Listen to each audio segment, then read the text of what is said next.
Art of Work, A Proven Path to Discovering What You Were Meant to Do. By Jeff Goins, author. Summary: The Art of Work is the instruction manual to find your vocation by looking into your passions, connecting them to the needs of the world, and thus building a legacy that's bigger than yourself. When spending a year abroad in Spain during college, Jeff Goins discovered his love for writing, traveling, and realized he really wanted to make an impact on the world, but didn't think he had what it takes to be a writer. Eventually, a friend told him, "Jeff, you are a writer. You just need to write." He sat down to write the very next day, and he's done so every day since then. This has led him to publishing 4 books since 2012, The Art of Work being his latest one, and a national bestseller.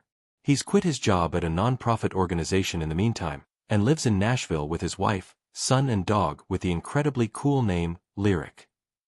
Here are 3 great takeaways from The Art of Work. Make a list of all major events in your life to find your calling. There is no such thing as self-made. Don't sweat it too much. Live a portfolio life. Ready to get to work? Let's go. Lesson 1. Start looking for your true calling by making a list of life events. From the get-go, Jeff doesn't sugarcoat things. It's not easy to find your life's purpose. If it was, everybody would do it, and we wouldn't look at the grim fact that only 13% of all people worldwide actually like showing up for work. But he instantly gives you some great starting points. First of all, it's a lot about awareness, self-awareness, to be exact. If you don't know yourself well, you might not see your life's calling, even when it's right in front of you. Our true purpose often suddenly hits us in the form of a very strong feeling in your gut or at a major event in life, for example a turning point. Think Luke Skywalker meets Obi-Wan Kenobi. That's how he found out he had to become a Jedi.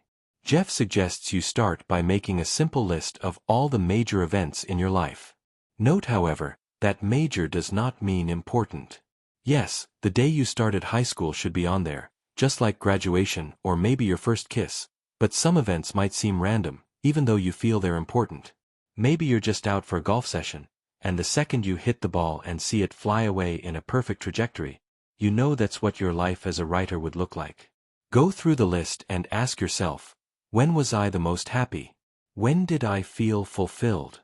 What made me feel accomplished? Your calling lies hidden in these moments, so go find them.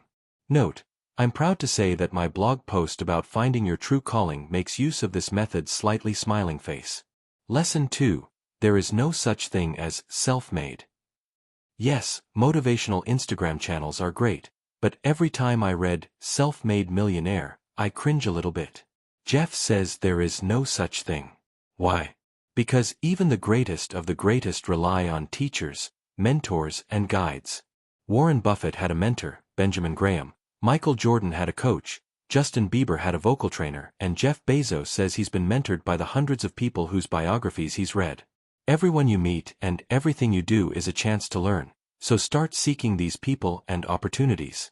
No one achieves success alone, so you might as well start looking for the right people to help you along the journey now, rather than later. Lesson 3. Live a portfolio life and don't sweat it too much. A portfolio life is a term Jeff invented, and it describes a life in which you base your identity on a wide range of things, not just one. For example, Jeff isn't only a writer, he's also a husband and a father. Living a portfolio life means refusing to be defined by just your work. In fact, Jeff says next to work there are also home, which is all about friends and family, play, which is all about having fun, and purpose, which is your life's grand work. A portfolio life is a life of freedom, and it's getting more and more popular.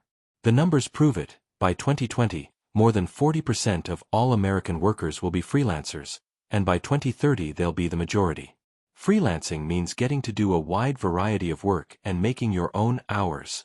This working style allows you to spend a lot more time in flow, where work is challenging, but you're doing great. It's this kind of work that builds the basis of living the life of your calling, and it's best achieved when you don't sweat work too much and focus on the great variety that life has to offer.